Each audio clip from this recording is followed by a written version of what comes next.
ముందు వద్దన్నాడు మళ్ళీ వచ్చాడు అని అంటే ఏదో ఉందని అర్థం కదా. కేంద్ర ప్రభుత్వ రంగ సంస్థ కదా అది, వాళ్ళైనా ఆలోచించాలి కదా.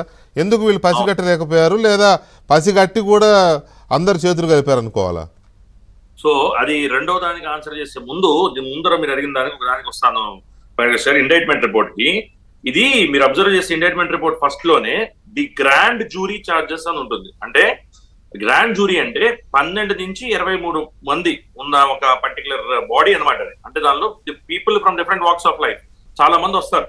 వచ్చి అసలు ఫస్ట్ ఆఫ్ ఆల్ ఒక కంప్లైంట్ ఇచ్చిన తర్వాత దీన్ని ఎలా అనుకోవచ్చు అంటే ఇందాక మీరు చెప్పినట్టు చార్జ్ షీట్ లాగా అసలు ఎవిడెన్స్ ఉందా, అసలు నిజంగానే చార్జెస్ ఏమైనా ఉన్నాయా, నిజంగా దానికి సంబంధించి ఎక్విజిషన్స్ మనం చేయొచ్చా చేయలేమా, అసలు కంప్లైంట్ ఫ్యూలెస్ కంప్లైంట్ ట్రాష్ కి పడేయాలా, లేదా కంప్లైంట్ మన పరిగణలోకి తీసుకొని దీని మీద చార్జెస్ ఫ్రేమ్ చేయమని అడగచ్చా అనేది ఒక 12 నుంచి 23 మందికి సంబంధించిన ఒక బాడీ దాన్ని వెరిఫై చేసిన తర్వాత వాళ్ళు ఈ చార్జెస్ ఫ్రేమ్ చేశారు. అలాగే అది అయిపోయిన తర్వాత ఈ సమ్మరీ రిపోర్ట్ కూడా రెండింటికి ఉన్న డిఫరెన్స్ ఏంటంటే ఈ చార్జెస్ ఫ్రేమ్ చేసి ఇండైట్మెంట్ రిపోర్ట్ ఇచ్చిన తర్వాత పర్టికులర్ గా కోర్టు ముందు ఎక్కడైతే వేశారో ఆ కోర్టు దాన్ని కాగ్నిజెన్స్ లోకి తీసుకొని securities and exchange commission plaintiff గా అంటే ఒక పార్టీగా పెడుతూ గౌతమ్ అదాని సాగర్ అదానిని ఇంకో పార్టీగా పెట్టారు. అంటే ముందుది 24 అక్టోబర్ వేస్తే ఇది November. So the development is jury ఇచ్చిన ఇండైట్మెంట్ రిపోర్ట్ ని కాగ్నిజెన్స్ లోకి తీసుకొని కోర్టు దీన్ని కేసుగా మలిచింది.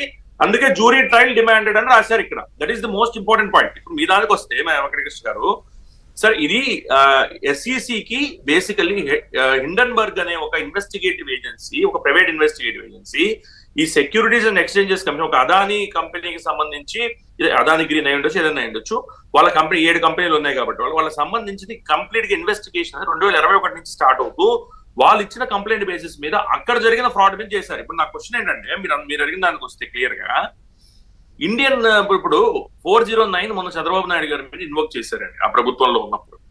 ఇప్పుడు 1750 కోట్లు సైఫన్ ఆఫ్ అయినాయి లేదా కిక్ బ్యాక్స్ పే కాబడినాయి ఒక వ్యక్తికి అన్నప్పుడు అది ప్రభుత్వం ఒక అధికారి ఒక వ్యక్తి ఎవరనేది కూడా క్లియర్ గా నేను మెన్షన్ చేశాను. పర్సన్ కూడా అయి ఉండొచ్చు. అతను ఏదైతే అతని మీద పెట్టుకున్న ట్రస్ట్ ని బ్రీచ్ చేయటం కాదా? 409 ఏదైతే ఐపీసీ ఉందో ఇప్పుడు చంద్రబాబు నాయుడు గారి మీద పెట్టి రిమాండ్ చేశారో అది ఇప్పుడు ఇన్వెస్టిగేటివ్ ఏజెన్సీ రాష్ట్రంలో ఉన్న పోలీసుతో సహా పెట్టవలసిన బాధ్యత ఖచ్చితంగా ఉంది. ఎందుకు ఫైండ్ అవుట్ చేయలేకపోయారు, ఎక్కడ ల్యాప్సెస్ ఉన్నాయంటే వెంకటేశ్వర గారు మీలాగే నాకు కూడా ఉండాల్సిన డౌట్స్ ఉన్నాయి. సో దాన్ని నేను మీడియా ముఖంగా చెప్పదలుచుకోలేదు. కానీ కనీసం ఎప్పటికైనా ఎందుకంటే మనకు ఒక ప్రిన్సిపల్ ఉంది వెంకటకృష్ణ గారు, కామిటీ ఆఫ్ కోర్ట్స్ అంటాం మనం. అంటే ఒక ఫారెన్ కోర్టు అంటే ఇండియన్ కోర్ట్స్ మిగతా కోర్ట్స్ ఫారెన్ కోర్ట్స్ కాబట్టి వాళ్ళు ఒక డెసిషన్ తీసుకున్నాక డెసిషన్స్ ని మనం రెస్పెక్ట్ చేస్తాము, హానర్ చేస్తాము. సిపిసి ప్రకారంగా సివిల్ ప్రొసీజర్ కోడ్ ప్రకారంగా కొన్ని డెసిషన్స్ మన మీద బైండింగ్ కూడా, కొన్ని డెసిషన్స్ ఏవైతే మ్యాట్రిమోనియల్ రిలేటెడ్ ఇష్యూస్ లో అక్కడ తీసుకున్న డెసిషన్స్ ఇక్కడ మనకు బైండింగ్ ఉంటాయి. ఇప్పుడు అక్కడ ఒక రిపోర్ట్ ఇండైట్మెంట్ రిపోర్ట్ 12 నుంచి 23 మంది జూరీ కలిసి ఒక ఇండైట్మెంట్ రిపోర్ట్ ప్రిపేర్ చేసి ఇనీషియల్ ఎవిడెన్స్ ఉందని వాళ్ళు భావించిన తర్వాత దాని మీద ఒక కేసు అక్కడ కట్టి ప్లేంటిఫ్ అని డిపెండెన్స్ అని అక్కడ ఉన్న సెక్యూరిటీ ఎక్స్చేంజెస్ కమిషన్ కానీ అదాని వాళ్ళకి సంబంధించిన వాళ్ళు కానీ దానిలో పెడుతూ ఆ సమ్మరీలో ఎంత క్లియర్ గా ఒక ముఖ్యమంత్రి తప్ప ఈ డెసిషన్ ఎవరు తీసుకోలేరు. సో ఆంధ్రప్రదేశ్ ప్రభుత్వంలో అప్పుడున్న ముఖ్యమంత్రి గారు తీసుకున్నారు. ఎందుకంటే డిస్కామ్ కి డైరెక్టర్ అపాయింట్ చేస్తారు. ఆ డిస్కామ్ డైరెక్టర్ అపాయింట్ చేసేది ముఖ్యమంత్రి గారి ప్రెరోగేటివ్ అండ్ ఎక్స్క్లూజివ్ డెసిషన్ కాబట్టి ఖచ్చితంగా ఆయన దీనిలో ఇన్వాల్వ్మెంట్ ఉందని తెలిసినప్పుడు ఇప్పటికైనా ఈ రిపోర్ట్స్ అన్నింటినీ కాగ్నిజెన్స్ తీసుకొని ఒక కంప్లైంట్ రూపేనా అసలైన సిఐడి యొక్క ఇన్వెస్టిగేషన్, అది అసలైన సిబిఐ కానీ సిఐడి కానీ ఇన్వెస్టిగేట్ చేయాల్సింది ఇలాంటి financial frauds, మిస్అప్రోప్రియేషన్స్, ciphering of funds, ఎంబెజల్మెంట్, ఈ విధంగా ఇలాంటి కిక్ బ్యాక్స్ పే చేసినప్పుడు ఖచ్చితంగా రాష్ట్ర ప్రభుత్వం కూడా దీన్ని కాగ్నిజెన్స్ లోకి తీసుకోవాలి. అలాగే కేంద్ర ప్రభుత్వం కూడా దీన్ని కాగ్నిజెన్స్ లోకి తీసుకోవాలి. ఎందుకంటే ఇక్కడ ఒక ఇంపార్టెంట్ ఒక నేషనల్ కంపెనీ ఒకటి ఉందండి, solar energy corporation of India అనేది ఒక రెన్యూవబుల్ ఎనర్జీకి సంబంధించిన కార్పొరేషన్ ఇన్వాల్వ్మెంట్ ఉన్నప్పుడు central government can not wash it's hands.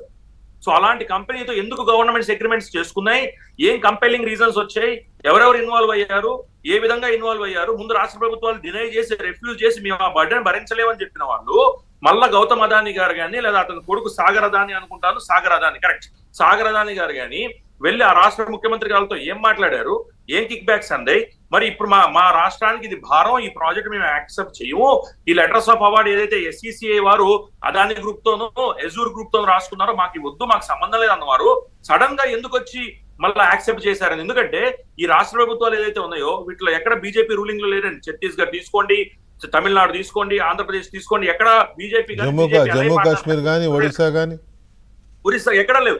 అందుకనే ఒడిశాకి నవీన్ పట్నాయక్ గారు కానీ. సో అలాంటప్పుడు సెంట్రల్ గవర్నమెంట్ కూడా తన యొక్క కార్పొరేషన్ ఒకటి ఇన్వాల్వ్ అయినప్పుడు solar energy corporation of India limited సంబంధించిన అగ్రిమెంట్స్, ఎందుకంటే ఏమంటారు ఇప్పుడు మన మన అటుపక్క వాళ్ళు ఏమంటారు బేసికలీ, ఇది మేము డైరెక్ట్ గా అదానితో చేసుకోలేదు, ఎస్సీసీఐతో చేసుకుందాం ఒక వాదన తీసుకొస్తున్నారు.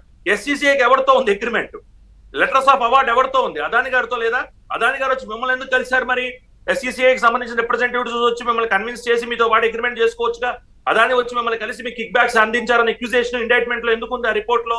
అంటే ఎస్సీసీఐ ద్వారా మీరు కొనుగోలు చేయమని అదాని గారు, అంటే జస్ట్ ఒకసారి స్ట్రక్చర్ అర్థం చేసుకోండి. అది క్లియర్ కదా ఇప్పుడు. ఎందుకంటే రాష్ట్ర ప్రభుత్వాలు మేము కొనడానికి సిద్ధంగా లేము అని రాష్ట్ర ప్రభుత్వాలు చెబితే సెకీకి అదాని అండ్ అజూరీకి కుదిరిన అగ్రిమెంట్కి ఇది ఉండదు, సెకీ వాళ్ళకి పే చేయాల్సి వస్తుంది. అందుకని రాదు. అందుకే అంత హై ప్రైస్ కూడా రాష్ట్ర ప్రభుత్వాలు కొనడము అని ముందు డినై చేసిన వాళ్ళు యాక్సెప్ట్ చేసి